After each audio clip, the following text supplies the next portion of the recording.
ಜನ ಸ್ಮಾಲ್ ಫೈನಾನ್ಸ್ನಿಂದ ಸಾಲ ಪಡೆದುಕೊಂಡ ಗ್ರಾಹಕರ ಮನೆಗೆ ಬೀಗ ಹಾಕಿ ಕಿರುಕುಳ ನೀಡಲಾಗ್ತಾ ಇದೆ. ಆ ಫೈನಾನ್ಸ್ನ ಹೌಸಿಂಗ್ ಲೋನ್ ಮ್ಯಾನೇಜರ್ ಹಾಗೂ ಬಿಸಿನೆಸ್ ಲೋನ್ ಮ್ಯಾನೇಜರ್ ವಿರುದ್ಧ ಜಿಲ್ಲಾಡಳಿತ ಸೂಕ್ತ ಕಾನೂನು ಕ್ರಮ ಕೈಗೊಳ್ಳಬೇಕು ಎಂದು ಕಲ್ಯಾಣ ಕರ್ನಾಟಕ ನಿರ್ಮಾಣ ಸೇನೆಯ ಸಂಸ್ಥಾಪಕ ರಾಜ್ಯಾಧ್ಯಕ್ಷ ಸ್ವಾಮಿದಾಸ್ ಕೆಂಪನೂರ್ ಅವರು ಹಾಗೂ ಗೌರವ ಅಧ್ಯಕ್ಷರು ಜೊತೆಗೆ ಬೀದರ್ ಉತ್ತರ ವಿಧಾನಸಭಾ ಮತಕ್ಷೇತ್ರದ ಪ್ರಭಾವಿ ನಾಯಕರಾದ ಶಶಿಕಾಂತ್ ಪೊಲೀಸ್ ಪಾಟೀಲ್ ಚೌಳಿ ಅವರು ಆಗ್ರಹ ಮಾಡಿದ್ದಾರೆ. ಕರೆದ ಸುದ್ದಿಗೋಷ್ಠಿ ಉದ್ದೇಶಿಸಿ ಮಾತನಾಡಿದ ಅವರು, ಜನ ಸ್ಮಾಲ್ ಫೈನಾನ್ಸ್ನವರು ಜಿಲ್ಲೆಯ ಬಕ್ಚೌಡಿ, ಹಮಿಲಾಪುರ, ಗುಮ್ಮಾ ಹಾಗೂ ಪ್ರತಾಪ್ ನಗರ ಸೇರಿದಂತೆ ಇದರೆಡೆ ಬಡ ಜನತೆಗೆ ಲಕ್ಷಾಂತರ ಅಂದರೆ 5 ಲಕ್ಷದಿಂದ 40 ಲಕ್ಷದ ರೂಪಾಯಿವರೆಗೂ ಸಾಲ ನೀಡಿದ್ದಾರೆ. ಆದರೆ ಅವರಿಗೆ ಯಾವುದೇ ರೀತಿ ನ್ಯಾಯಾಲಯದಿಂದ ನೋಟಿಸ್ ನೀಡದೆ ಏಕಾಏಕಿಯಾಗಿ ಮನೆಗೆ ಬಂದು ಬೀಗ ಜಡಿದಿದ್ದಾರೆ. ಇದರಿಂದಾಗಿ ಆ ಬಡ ಕುಟುಂಬಗಳು ಬೀದಿ ಪಾಲಾಗಿದ್ದಾರೆ ಎಂದು ಅವರು ಆಕ್ರೋಶ ಹೊರಹಾಕಿದ್ರು.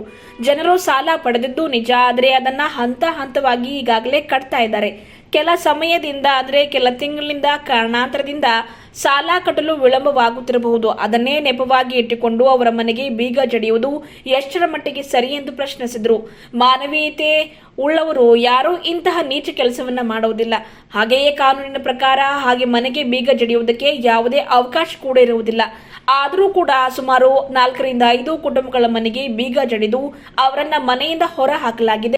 ಜನ ಸ್ಮಾಲ್ ಫೈನಾನ್ಸ್ನವರು ಸಂಪೂರ್ಣವಾಗಿ ಕಾನೂನು ಉಲ್ಲಂಘನೆ ಮಾಡಿದ್ದಾರೆ. ಅವರು ಯಾವುದೇ ನೋಟಿಸ್ ನೀಡದೆ ಹೀಗೆ ಮನೆಗೆ ಬೀಗ ಹಾಕುವುದು ಕಾನೂನು ಬಾಹಿರ, ನಿಯಮ ಬಾಹಿರವಾಗಿದೆ. ಫೈನಾನ್ಸ್ನವರು ತೋರಿಸುತ್ತಿರುವ ಕೋರ್ಟ್ನ ಆದೇಶ ಪತ್ರದಲ್ಲಿ ಎಲ್ಲಿಯೂ ಕೂಡ ಮನೆಗೆ ಬೀಗ ಹಾಕಬಹುದು ಎನ್ನುವುದು ಉಲ್ಲೇಖವಿಲ್ಲ. ಆದರೆ ಅವರು ಮನೆಗೆ ಬೀಗ ಹಾಕಿ ಈ ಬಡ ಕುಟುಂಬದವರಿಗೆ ಕಿರುಕುಳ ನೀಡ್ತಾ ಇದ್ದಾರೆ. ಹಾಗಾಗಿ ಜಿಲ್ಲಾಧಿಕಾರಿಗಳು ಮಧ್ಯಸ್ಥಿಕೆ ವಹಿಸಿ ತಕ್ಷಣವೇ ಫೈನಾನ್ಸ್ನ ಮ್ಯಾನೇಜರ್ ಮೇಲೆ ಪ್ರಕರಣ ದಾಖಲು ಮಾಡಬೇಕು ಎಂದು ಈ ಮೂಲಕ ಆಗ್ರಹ ಮಾಡಿದರು. ಇಲ್ಲವಾದಲ್ಲಿ ಉಗ್ರವಾದ ಹೋರಾಟ ಮಾಡಲಾಗುವುದು ಎಂದು ಈ ಮೂಲಕ ಎಚ್ಚರಿಕೆ ನೀಡಿದರು. ಇದೇ ವೇಳೆ ಸಾಲ ಪಡೆದಿರುವ ಬಕ್ಚೋಡಿ ಗ್ರಾಮದ ಸುನೀತಾ ಅವರು ಮಾತನಾಡಿ, ನಮಗೆ ಸಾಲ ನೀಡುವ ಮುಂಚೆಯೇ ಫೈಲ್ ರಚಿಸಲೆಂದೇ ನಮ್ಮಿಂದ 10,000 ರೂಪಾಯಿ ಹಣ ಪಡೆದಿದ್ದಾರೆ. ಬರೀ ಅಷ್ಟೇ ಅಲ್ಲದೆ 1 ಲಕ್ಷ ಒಂದು ವೇಳೆ ಲೋನ್ ಮಾಡ್ತಾ ಇದ್ದಾರೆ ಅಂದರೆ ಕೇವಲ 80,000 ಮಾತ್ರ ನಮ್ಮ ಕೈಗೆ ಹಣ ನೀಡ್ತಾರೆ. 1 ತಿಂಗಳ ನಂತರ ನಮಗೆ ಸಾಲ ನೀಡಿದ್ರು. ಆ ಸಾಲವನ್ನ ಹಂತ ಹಂತವಾಗಿ ನಾವು ಕಟ್ತಾ ಇದ್ದೇವೆ. ಆದರೆ ಮಧ್ಯದಲ್ಲಿ ಸ್ವಲ್ಪ ಕಷ್ಟ ಬಂದ ಕಾರಣ ನನಗೆ ಸಾಲ ಕಟ್ಟಲು ಸಾಧ್ಯವಾಗಿಲ್ಲ. ನಾನು ಸಾಲ ಕಟ್ಟುವುದಿಲ್ಲ ಎಂದು ಅವರಿಗೆ ಹೇಳ್ತಾ ಇಲ್ಲ. ಸಾಲ ಕಟ್ಟಲು ಸಮಯದ ಅವಕಾಶ ಕೇಳ್ತಾ ಇದ್ದಾನೆ. ಆದರೆ ಸಮಯ ಅವಕಾಶ ನೀಡದೆ ನಮ್ಮ ಮನೆಗೆ ಬೀಗ ಹಾಕಿದ್ದಾರೆ. ಇದರಿಂದಾಗಿ ನಮ್ಮ ಸಣ್ಣ ಸಣ್ಣ ಮಕ್ಕಳ ಜೊತೆಗೆ ನಾನು ಚಳಿಯಲ್ಲಿ ಹೊರಗಡೆಯೇ ಉಳಿಯುವ ಪರಿಸ್ಥಿತಿ ಬಂದಿದೆ ಎಂದು ತಮ್ಮ ಅಳಲನ್ನು ತೋಡಿಕೊಂಡಿದ್ದಾರೆ. ಈ ವೇಳೆ doctor James Wills, Siraj Patel, Shivaraj, Sunita Abraham, Santosh, Jaina Begum ಸೇರಿದಂತೆ ಇನ್ನಿತರರು ಇದ್ದರು. ಇದು ಜನ ಸ್ಮಾಲ್ ಫೈನಾನ್ಸ್ ಬ್ಯಾಂಕ್ ಅಂತ ಇದೆ ರೀ. ಈ ರೀತಿ ಇದು ಶಿವನಗರ್ ಬ್ರಾಂಚ್ ಇದೆ. ಇಲ್ಲಿ ಜಿಲ್ಲೆನಲ್ಲಿ ವಿವಿಧ ರೀತಿಯ ಲೋನ್ಸ್ಗಳು ಕೊಡ್ತಾರೆ. ಇಂಡಿವಿಜುವಲ್ ಲೋನ್ಸು, ಬಿಸ್ನೆಸ್ ಲೋನ್ಸು, ಆಮೇಲೆ mortgage loans, home mortgage loans, ಈ ರೀತಿ ವೆರೈಟೀಸ್ ಲೋನ್ಸ್ ಅವರವರು ಸಿಸ್ಟಮ್ನಲ್ಲಿ ಕೊಡ್ತಾರೆ. ನಿನ್ನೆ ನಾವು ಬೀದರ್ ಹೋಗೋ ಹೊತ್ತಿನಲ್ಲಿ ಈ ಪಾಪ ಹೆಣ್ಮಗಳು ಸುನೀತಾ ಅಂತಕ್ಕಂಥ ಒಬ್ಬ ಹೆಣ್ಮಗಳು, ಮತ್ತು ಅಬ್ರಾಮ್ ಹಮಿಲಾಪುರ್ ಅವರು, ಮತ್ತು ಪ್ರತಾಪ್ ನಗರ್ಲಿಂದ ಸಂತೋಷ್ ಅಂತ ಅವ್ರ ಮಿಸ್ಸಸ್ ಬಂದಿದ್ದಾರೆ, ಭಾವಿಯವ್ರು ಬಂದಿದ್ದಾರೆ, ಅವ್ರದ್ದೊಂದು ಸಬ್ಜೆಕ್ಟು. ಮತ್ತು ಇನ್ನೂ ಕೂಡ ಗುಮ್ಮಲಿಂದ ನಮ್ಮದು ಅಮ್ಮ ಕ್ಯಾ ಹೈ ಆಪ್ಕಾ ನಾಮ್ ಜೈನಾ ಬೇಗಂ ಅವರು ಕೂಡ ಬಂದಿದ್ದಾರೆ. ನಾವಲ್ಲಿ ಆ ಒಂದು ಸ್ಥಿತಿಗತಿ ನೋಡಿದಾಗ ಜನ ಸ್ಮಾಲ್ ಬ್ಯಾಂಕ್ಗೆ ಹೋದಾಗ ಅವರು ಎಲ್ಲರೂ ಒಬ್ಬರು 5 ಲಕ್ಷ, 10 ಲಕ್ಷ ಮತ್ತು ಒಬ್ಬರು 31 ಲಕ್ಷ ಈ ರೀತಿ ಮಾರ್ಟಿಗೇಜ್ ಲೋನ್ಸನ್ನು ತೊಗೊಂಡಿರ್ತಾರೆ. ಒಂದು 5 ವರ್ಷ, 3 ವರ್ಷ, 4 ವರ್ಷ ಹಿಂದ್ಗಡೆ 21 ಹಿಡ್ಕೊಂಡು ತೊಗೊಂಡಿರ್ತಾರೆ. ಅವ್ರು ರೆಗ್ಯುಲರ್ ಆಗಿ ಕಟ್ಕೋತ ಕೂಡ ಬರ್ತಾರೆ. ಕಟ್ಕೋತ ಬಂದಾಗ ಅವ್ರದ್ದು ಏನೋ ಒಂದು ವ್ಯಕ್ತಿಗತವಾಗಿ ತಾವು ಮಾಧ್ಯಮದವ್ರು ಇದ್ದೀರಿ, ನಾವು ಹೇಳಿದ್ಮೇಲೆ ಅವರು ಕೂಡ ಒಂದೊಂದು ಸ್ಟೇಟ್ಮೆಂಟ್ಸ್ ತೊಗೊಳ್ರಿ. ಯಾಕಂದ್ರೆ ಏನಾಗ್ತದೆ ಅಂತಂದ್ರೆ ನಾವೇ ಹೇಳತ್ತೂ ತಪ್ಪಾಗ್ತದೆ.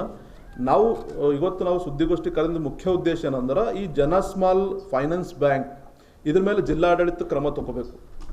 ಯಾಕೆ ತಗೋಬೇಕು ಅಂದ್ರೆ ಅವರಿಗೆ ಹೈಕೋರ್ಟ್ ಇವತ್ತು ಬೀದರ್ ಕೋರ್ಟ್ನಿಂದ ನೇರವಾಗಿ ಸೀಸಿಂಗ್ ಆರ್ಡರ್ ಕೊಟ್ಟಿದ್ದಾರೆ.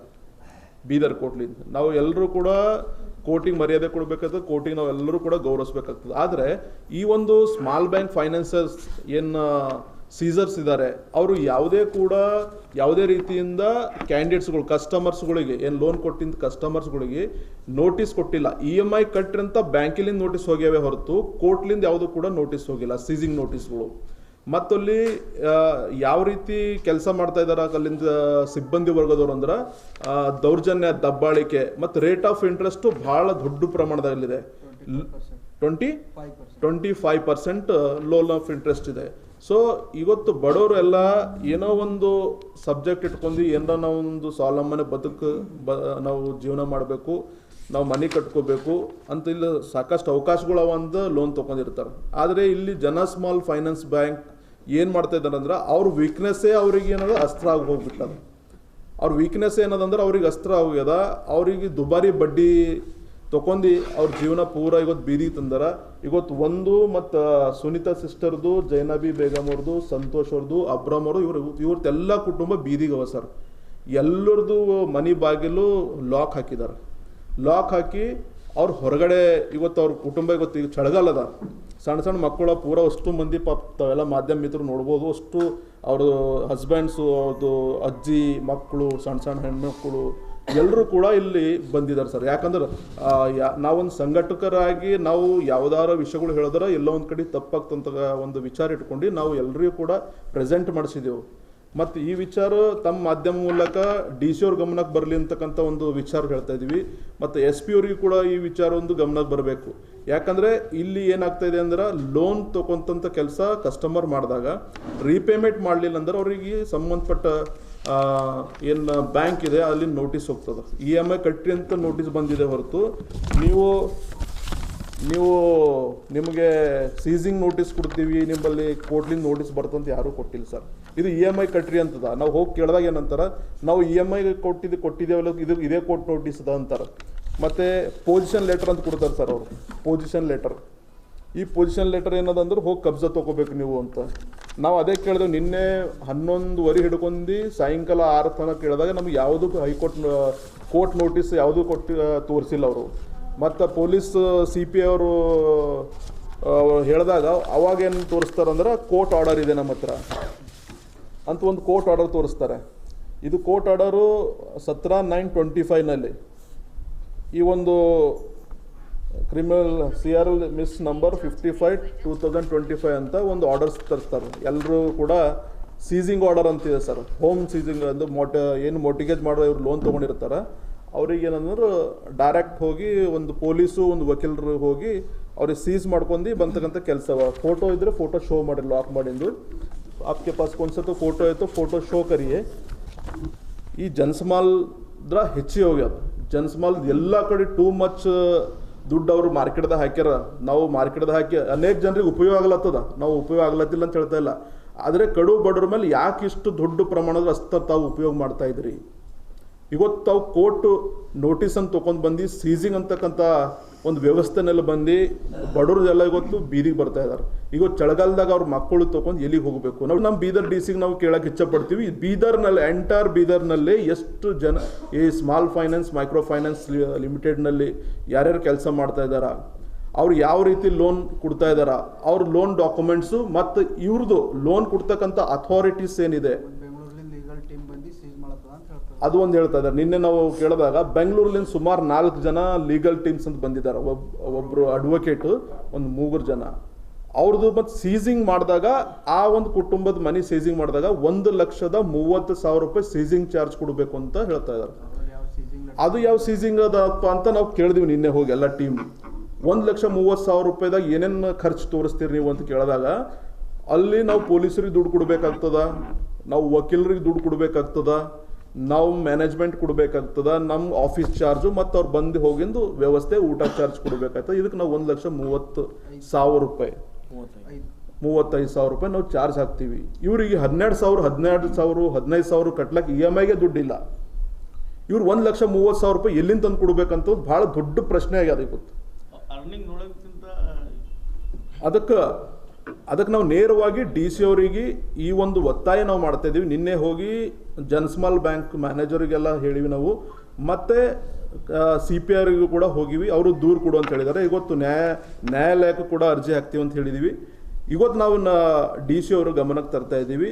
ಕಲ್ಯಾಣ ಕರ್ನಾಟಕ ನಿರ್ಮಾಣ ಸೇನೆ ಇದು ಆಗ್ರಹ ಮಾಡ್ತದ, ಈ ಜನಸ್ಮಾಲ್ ಬ್ಯಾಂಕ್ ಫೈನಾನ್ಸರ್ ಏನು ಮ್ಯಾನೇಜರ್ ಇದ್ದಾರೆ ಅವ್ರ ಮೇಲೆ ಸೂಕ್ತವಾದ ಕ್ರಮಗಳು ತೆಗೆದುಕೊಳ್ಬೇಕು. ಮತ್ತು ಮಾನವತಾ ದೃಷ್ಟಿ ಮೇಲೆ ಏನು ಇವತ್ತು ಬೀಗ ಜಡಿದಿದ್ದೀರಿ ಸ್ಮಾಲ್ ಬ್ಯಾಂಕ್ಲಿಂದು ಕೋರ್ಟ್ ಆದೇಶ ಇಟ್ಕೊಂಡು ಆ ಒಂದು ಬೀಗವನ್ನು ತೆರವು ಮಾಡಿಕೊಡ್ಬೇಕಂತ ನಾವು ಆಗ್ರಹ ಕೂಡ ಮಾಡ್ತಾ ಇದ್ದೀವಿ. ಯಾಕಂದರೆ ಎಲ್ಲಸೇ ದೊಡ್ಡದು ಹ್ಯುಮ್ಯಾನಿಟಿ, ಮನುಷ್ಯತ್ವ ಅಂತಕ್ಕಂಥದ್ದು ಒಂದು ವರ್ಡ್ ಇದೆ. ಎಲ್ಲರೂ ಕೂಡ ಇವತ್ತು ಬೀದಿಗೆ ಬಂದಿದ್ದಾರೆ. ಬೀದಿಗೆ ಬಂದು ನಮ್ಮ ಸಂಘಟನೆ ಮೊರೆ ಬಂದಿದ್ದಾರೆ. ನಮ್ಮ ಸಂಘಟನೆ ವತಿಯಿಂದ ಸಾಧ್ಯವಾದಷ್ಟು ಅವ್ರಿಗೆ ಸಹಕಾರ ಮಾಡ್ತಾ ಇದ್ದೀವಿ. DC ಅವರು ಇದರಲ್ಲಿ ಇನ್ವಾಲ್ವ್ ಆಗಬೇಕು. ನಮ್ಮ ಬೀದರ್ ಜಿಲ್ಲಾ ಉಸ್ತುವಾರಿ ಸಚಿವರು ಕೂಡ ಇದರಲ್ಲಿ ಈ ಒಂದು ಮೈಕ್ರೋ ಫೈನಾನ್ಸ್ ಸಿಸ್ಟಮ್ಗೆ ಅವರು ಕಟ್ಟುನಿಟ್ಟಾದಂಥ ಒಂದು ಆದೇಶವನ್ನು ಸರ್ಕ್ಯುಲರ್ ತಮ್ಮದೇ ಆದ ಸರ್ಕ್ಯುಲರ್ ಈಗಾಗಲೇ ಪಾಸ್ ಆಗಿದೆ ಬೇರೆ ಬೇರೆ ಜಿಲ್ಲೆ ಕಡೆಯಲ್ಲೆಲ್ಲ. ಅದು ಇಂಪ್ಲಿಮೆಂಟ್ ಆಗಬೇಕು. ಆ ಇಂಪ್ಲಿಮೆಂಟ್ ಆಗಿ ಇಂಥ ನೊಂದ ಕುಟುಂಬಗಳಿಗೆ ಇನ್ಚಾರ್ಜ್ ಮಿನಿಸ್ಟರ್ ಅವರು ಸಹಕಾರ ಮಾಡಬೇಕು. ಯಾಕಂದ್ರೆ ನಿರ್ದೇಶನ ಇದೆ, ತಾವು ಇದರಲ್ಲಿ ಮಧ್ಯಸ್ಥಿಕೆ ವಹಿಸಲಿಲ್ಲ ಅಂದ್ರೆ ಜನ ಸ್ಮಾಲ್ ಬ್ಯಾಂಕ್ ಏನಿದೆ ಅದಕ್ಕೆ ಬಂದ್ ಮಾಡಿ ಉಗ್ರವಾದಂಥ ಹೋರಾಟ ಮಾಡಲಿಕ್ಕೆ ನಾವು ಕಲ್ಯಾಣ ಕರ್ನಾಟಕ ನಿರ್ಮಾಣ ಸೇನೆ ಮತ್ತು ಬೀದರ್ ಜಿಲ್ಲೆಯ ಪ್ರಗತಿಪರ ಸಂಘಟನೆಗಳು ಎಲ್ಲರಿಗೂ ಕೂಡ ನಾವು ಇನ್ವೈಟ್ ಮಾಡ್ತಿದ್ವಿ.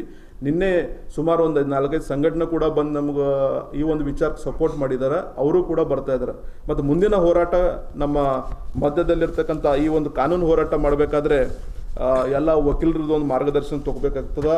ಅದಕ್ಕೆ ನಮ್ಮ ಜಿಲ್ಲೆಯ ನಮ್ಮ ಕಲ್ಯಾಣ ಕರ್ನಾಟಕ ನಿರ್ಮಾಣ ಸೇನೆ ಸಂಘಟನೆಯ ಗೌರವ ಅಧ್ಯಕ್ಷರು ಮತ್ತು ಮಾರ್ಗದರ್ಶಕರು ಮತ್ತು ಬೀದರ್ ಉತ್ತರ ವಿಧಾನಸಭಾ ಕ್ಷೇತ್ರದ ನಾಯಕರಾದಂಥ ಶಶಿಕಾಂತ್ ಪೊಲೀಸ್ ಪಾಟೀಲ್ ಅಣ್ಣನವರು ಈ ಒಂದು ಕಾನೂನು ಹೋರಾಟಕ್ಕೆ ಎಲ್ಲ ಕುಟುಂಬಸ್ಥರಿಗೆ ತಗೊಂಡು ನ್ಯಾಯವಾದಂಥ ನಾನು ನ್ಯಾಯ ಇಸ್ಕೊಡ್ತೀನಿ ಅಂತ ನಿನ್ನೆ ಒಂದು ಅವ್ರಿಗೆಲ್ಲರಿಗೂ ಕೂಡ ವಾದ ಮಾಡಿದ್ದಾರೆ. ಅವರು ಕೂಡ ಒಂದು 2 ಮಾತುಗಳು, ಯಾಕಂದರೆ ಕಾನೂನು ಹೋರಾಟ ಮಾಡಬೇಕಾದ್ರೆ ನಮ್ಮಲ್ಲೆಲ್ಲ ಸ್ವಲ್ಪ ಫಾರ್ಮಾಲಿಟೀಸ್ ಇರ್ತದೆ. ಇಂಥದ್ದೇನು ಘಟನೆ ಬೀದರ್ ಜಿಲ್ಲೆಯಲ್ಲಿ ಈ ಘಟನೆ ನಾನು ಹಿಂದಿನೂ ನೋಡಿಲ್ಲ, ಮುಂದೆ ನೋಡಲ್ಲ. ಯಾಕಂದ್ರೆ ನಾವು ಕೂಡ ಕಾನೂನು ತಲೆ ಬಾಗಲೇಬೇಕು, ಕಾನೂನು ಗೌರವ ಕೊಡ್ತೇವೆ. ಅವ್ರದ್ದೇ ಒಂದು ನೇಮನಿಷ್ಠೆ ಇದೆ. ಮೈಕ್ರೋ ಫೈನಾನ್ಸ್ ಕೊಡ್ಲಕ್ಕೂ ನೇಮ ಇದೆ, ತಗೊಳ್ಳೋಕ್ಕೂ ನೇಮನಿಷ್ಠೆ ಇದೆ. ಬಟ್ ಇದರಲ್ಲಿ ಅವರೇನು ಕೋರ್ಟ್ ಆರ್ಡರ್ ಅಂತ ಹೇಳ್ತಾರ, ಇದು ಸಂಪೂರ್ಣವಾಗಿ ಕೋರ್ಟ್ ಆರ್ಡರೇ ಜನರಿಗೆ ಕಣ್ಮುಚ್ಚಿ ತಪ್ಪು ಮಾಹಿತಿ ಕೊಟ್ಟು ಕೋರ್ಟ್ ಆರ್ಡರ್ ತೊಗೊಳೋದು ನೇರವಾಗಿ ನಂದು ಆರೋಪ ಅದ. ಯಾಕಂದ್ರೆ ಯಾರೇ ಒಂದು ವ್ಯಕ್ತಿಗೆ ಸಾಲ ತೊಗೊಳ್ಬೇಕಾ ಕೋರ್ಟಿಗೆ ಅವ್ರು ಅಪೀಲ್ ಹೋದ್ರೆ ಪಾರ್ಟಿ ನೋಟಿಸ್ ಕೊಡಬೇಕು. ಅವ್ರಿಗೆ ನೋಟಿಸ್ ಕೊಟ್ಟಿಲ್ಲ ಕೊಡ್ದಿಂದ. ಈ ನೋಟಿಸ್ ಕೊಡೋದ್ರ ಮುಖಾಂತರ ಏನೋ ತಾರತಮ್ಯ ಮಾಡಿದ್ದಾರೆ ಬ್ಯಾಂಕಿನವರು. ಯಾರೋ ಒಬ್ಬರಿಗೆ ನೋಟಿಸ್ ಸರ್ವ್ ಮಾಡಿ ಈ ನೋಟಿಸ್ ಇದಕ್ಕೆ ಅಟ್ಯಾಚ್ ಮಾಡಿ ಅವ್ರಿಗೆ ನೋಟಿಸ್ ತಲುಪಿದೆ ಅಂಥೇಳಿ ಕಾನೂನಿಗೆ ಭೀ ಅವರು ತಪ್ಪು ದಾರಿ ತೋರಿಸ್ತಾ ಇದ್ದಾರೆ ಮೈಕ್ರೋ ಫೈನಾನ್ಸ್ದವರು. ಅಟ್ಲೀಸ್ಟ್ ಅವ್ರಿಗೆ ನೋಟಿಸ್ ಬಂದಾಗ ಆ ನೋಟಿಸ್ಗೆ ಅವ್ರು ಉತ್ತರ ಅದ್ರದ್ದು ವಿಚಾರಣೆ ಕೇಳಿ ಮ್ಯಾಜಿಸ್ಟ್ರೇಟ್ ಜಸ್ಟಿಸ್ ಅವರು ನ್ಯಾಯ ಕೊಡ್ತಾರೆ. ಅವ್ರು ನೋಟಿಸ್ ತಲುಪೋದು ಅಂತೇಳಿ ಅವ್ರು ಏನು ಮಾಡಿದ್ರು, ನೋಟಿಸ್ ರೆಸ್ಪಾನ್ಸ್ ಕೊಟ್ಟಿಲ್ಲ ಅಂತೇಳಿ ಅವರು ಆರ್ಡರ್ ಮಾಡಿದ್ರು ಸಹಜವಾಗಿ. ಅದಕ್ಕೆ ನಾವು ಗೌರವ ಕೊಡ್ತೇವೆ, ಸ್ವಾಗತ ಮಾಡ್ತೇವೆ. ಬಟ್ ಇವತ್ತು ನಾವು ಮಾಧ್ಯಮ ಮುಖಾಂತರ ಕೇಳಿದೆವು ಪಾರ್ಟಿಗಳಿಗೆ, ನಮಗೆ ನೋಟಿಸೇ ಬಂದಿಲ್ಲ ಅಂತ ಹೇಳ್ತಾರೆ ಅವ್ರು. ನೋಟಿಸ್ ಬಂದವ್ರಿ ಮನೆ ಕೋರ್ಟ್ ನೋಟಿಸೇ ಬಂದಿಲ್ಲ ಅವ್ರಿಗೆ. ಸಾಲಗಾರ ಇವ್ರ ಸಾಲ ಇವ್ರು ತೊಗೊಂಡ್ರ, ಪಾರ್ಟಿ ಮಾಡ್ಯಾರ ಒಪ್ಕೋತೇವೆ, ಅವ್ರಿಗೆ ನೋಟಿಸರ ಕಳಿಸ್ಬೇಕಲ್ಲ ಅಟ್ಲೀಸ್ಟ್. ಇದ್ರ ಬಗ್ಗೆ ತನಿಖೆ ಮಾಡ್ತಾರೆ, ನೋಟಿಸ್ ಕೊಡ್ತಾರೆ, ವಿಚಾರಣೆ ಕರೀತಾರ, ನೀವು ಯಾಕೆ ಕಟ್ಟಲಿಲ್ಲ ಅಂತೇಳಿ ಅವ್ರಿಗೆ ಕೇಳ್ತಾರ. ಆಮೇಲೆ ಅವ್ರಿಗೆ ಒಂದು ಸಮಯ ಕೊಡ್ತಾರ. ಆ ಸಮಯಕ್ಕೆ ಭೀ ಮೀರಿ ಅವ್ರು ಗೌರವ ಕೊಡೋಲ್ಲ ಅಂದ್ರೆ ಅದು ಆರ್ಡರ್ ಮಾಡ್ತಾರೆ. ಬಟ್ ಅವ್ರಿಗೆ ನೋಟಿಸೇ ಬಂದಿಲ್ಲಲ್ಲ. ನಿಮ್ಗೆ ನೋಟಿಸ್ ಬಂದವ್ರಿ ಯಾರಿಗಾರ ಯಾವ ಅದರ ಮೇಲೆ ಇದು ಆರ್ಡರ್ ಆಯಿತು, ಪೇಮೆಂಟ್ ಮಾಡೋದು ನೋಟಿಸ್ ಮಾಡಿದ್ರು, ಪೇಮೆಂಟ್ ಮಾಡಿ ಅಂತ ನೋಟಿಸ್ ಮಾಡ್ತಾರೆ. EMI ಅಷ್ಟೇ, EMI ಮತ್ತು EMI ಕಟ್ತಾ ಇದ್ದಾರೆ ಅವರು. ಬ್ಯಾಂಗ್ಳೂರು ಕೋರ್ಟ್ ಕೊಟ್ಟಿಲ್ಲ. ಇದು ಕೋರ್ಟ್ ಆದೇಶ 15/4/2025 25ರಲ್ಲಿ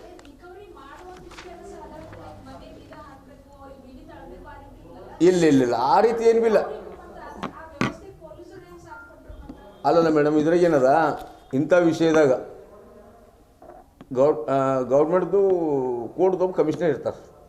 ಕಮಿಷನರ್ ಡೈರೆಕ್ಷನ್ ಇರ್ತದೆ. ಆ ಕಮಿಷನರ್ ಏನು ಮಾಡ್ತಾರೆ, ಇದು ಆರ್ಡರ್ ಕಾಪಿ ತೊಗೊಂಡು ಆ ಬ್ಯಾಂಕಿನವ್ರಿಗೆ ಇಂಟಿಮೇಷನ್ ಕೊಟ್ಟು ಸಂಬಂಧಪಟ್ಟ ಪೊಲೀಸಿಗೆ ಇಂಟಿಮೇಷನ್ ಕೊಟ್ಟು ಡೈರೆಕ್ಟ್ ಅವ್ರು ಓನರ್ ಹತ್ರ ಹೋಗ್ತಾರೆ. ಅವ್ರು ಓನರ್ ಹತ್ರ ಹೋದ್ರೆ ಭೀ ಇನ್ನೊಂದು ವಿಷಯ, ಅವ್ರಿಗೆ ಇಂಟಿಮೇಷನ್ ಕೊಡಬೇಕು, ನೋಟಿಸ್ ಕೊಡಬೇಕು ಅವ್ರಿಗೆ, ನಿಮ್ಮ ಮನೆ ನಾವು ಸೀಜ್ ಮಾಡಕ್ಕೆ ಹೊಂಟಿದ್ದೀವಿ ಅಂತೇಳಿ. ಅದು ಪೊಲೀಸರ ಕರ್ತವ್ಯ.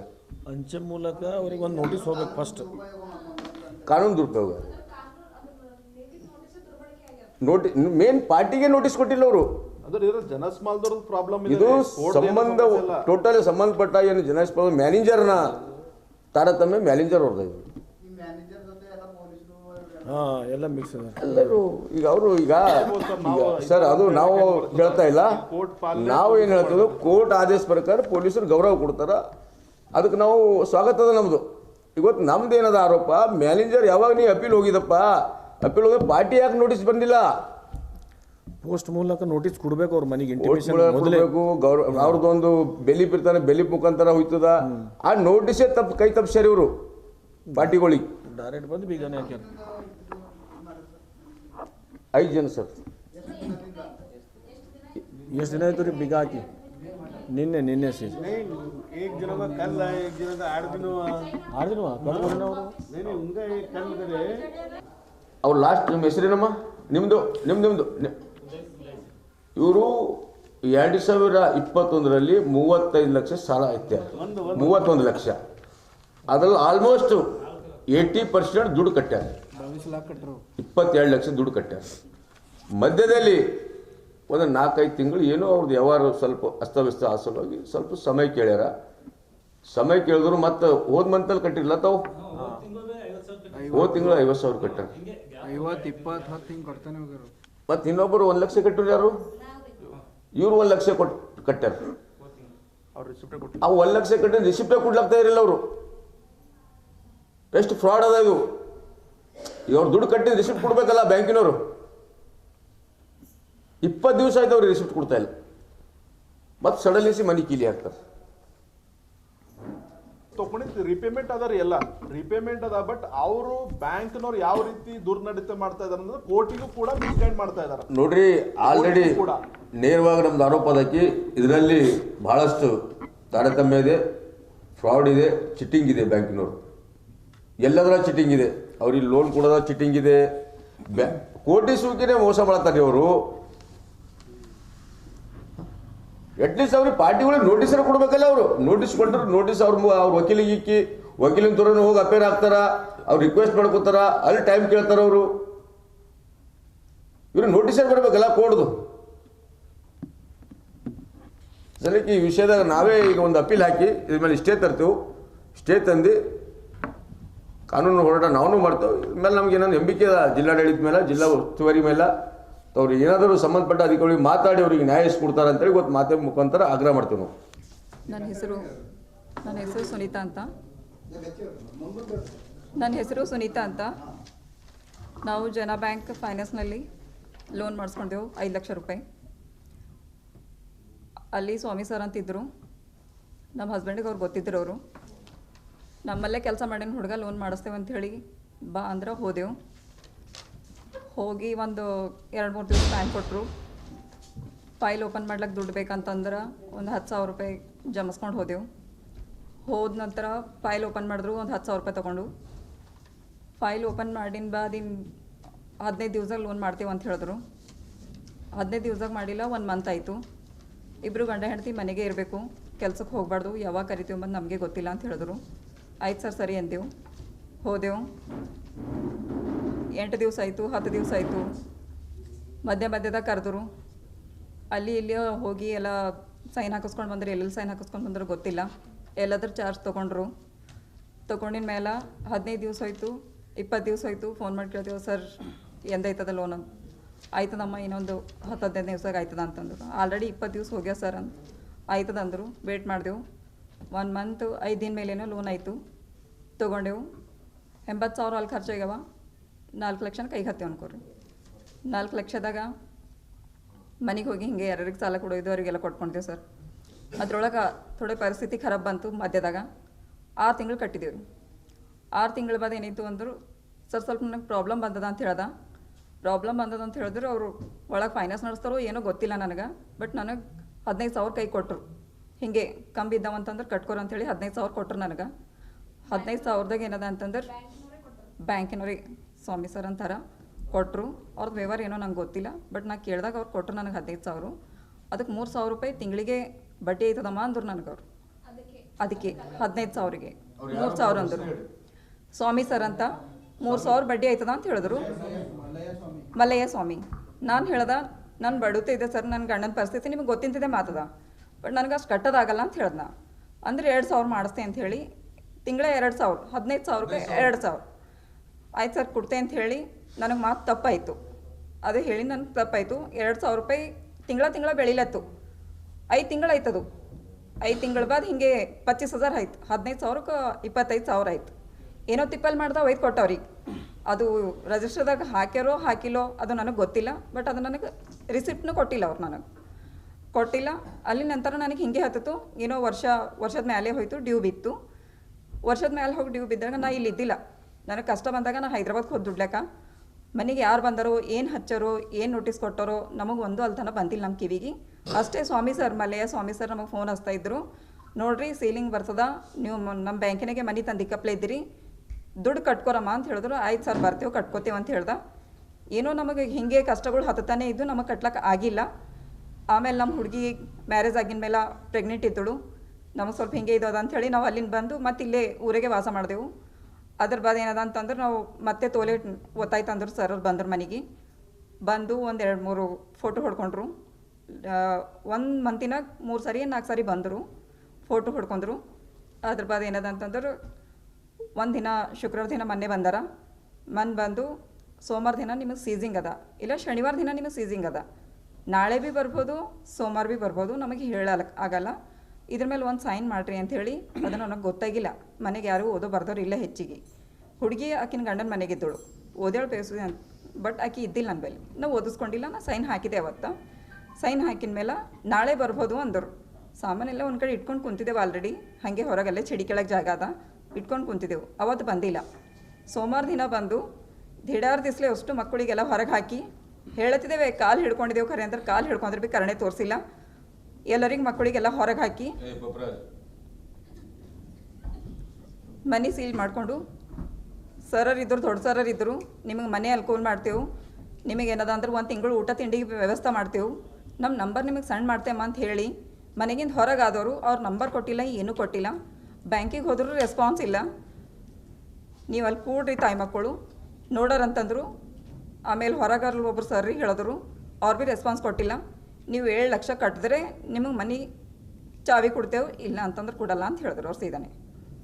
7 ಲಕ್ಷದಾಗ ನಾವು ಥೋಡೆರ ಕಟ್ಕೋಬೋದಾ ಅಂದ್ರೆ 3 ಲಕ್ಷ ಕಟ್ಕೋರಿ, ಇಲ್ಲ 3.5 ಲಕ್ಷ ಕಟ್ಕೋರಿ, ಅಷ್ಟರೊಳಗೆ ಭೀ ನಿಮಗೆ ಚಾವಿ ಕೊಡ್ಬೋದು.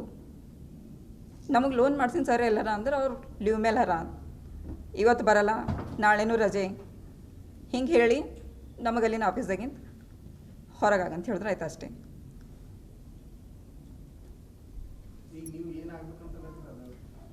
ದುಡ್ಡು ಕಟ್ತೇವೆ ಸರ್, ಸ್ವಲ್ಪ ಟೈಮ್ ಬೇಕು. ಹುಡುಗಿ ಬಂದು ಡೆಲಿವರಿ ಕುಂತಾಳ, ಚಾವಿ ಹಾಕ್ಯಾರ ಮನೆಗೆ, ನಮಗೆ ಇರ್ಲಿಕ್ಕೆ ಎಲ್ಲಿ ಜಾಗ ಇಲ್ಲ ಸರ್, ಎಲ್ಲಿ ಜಾಗ ಇಲ್ಲ ಸರ್. ರಾತ್ರಿನೂ ಅಂಗಳಿಗೆ ಕುಂತಿದ್ದೇವೆ, ಫುಲ್ ಚಳಿ, ಚಿಡಿ ಕೆಳಗೆ ಥೋಡಿ ಜಾಗ ಅದ, ಮಕ್ಕಳೆಲ್ಲ ಅಷ್ಟೇ ಕುಂತಿದ್ದೇವೆ ಸರ್ ನಾವು.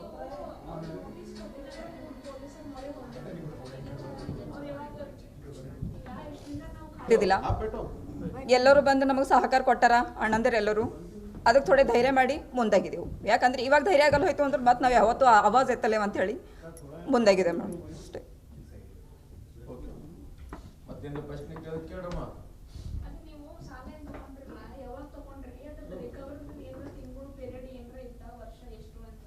ಅದು ಸ್ಟೇಟ್ಮೆಂಟ್ದಾಗ ನಿನ್ನೆ ಕೊಟ್ಟಾರ ಮೇಡಮ್, ಅದು ನಿನ್ನೆ ಕೊಟ್ಟಾರ. ಅದು ಇಂಗ್ಲೀಷ್ ಇದೆ ಮೇಡಮ್, ನಂಗೆ ಓದ್ಲಕ್ಕೆ ಬಂದಿಲ್ಲ. ಅದ್ರೊಳಗೆ ಅಷ್ಟೇ ಅದಕ್ಕೆ ಹಾಂ ರೀ, ಬಟ್ ಓದ್ಲಕ್ಕೆ ಬಂದರೆ ಎಲ್ಲ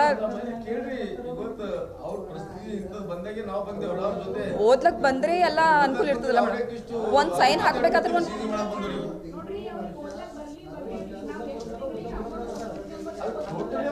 ಮಾಹಿತಿನೇ ಕೊಟ್ಟಿಲ್ಲ ಅವರು.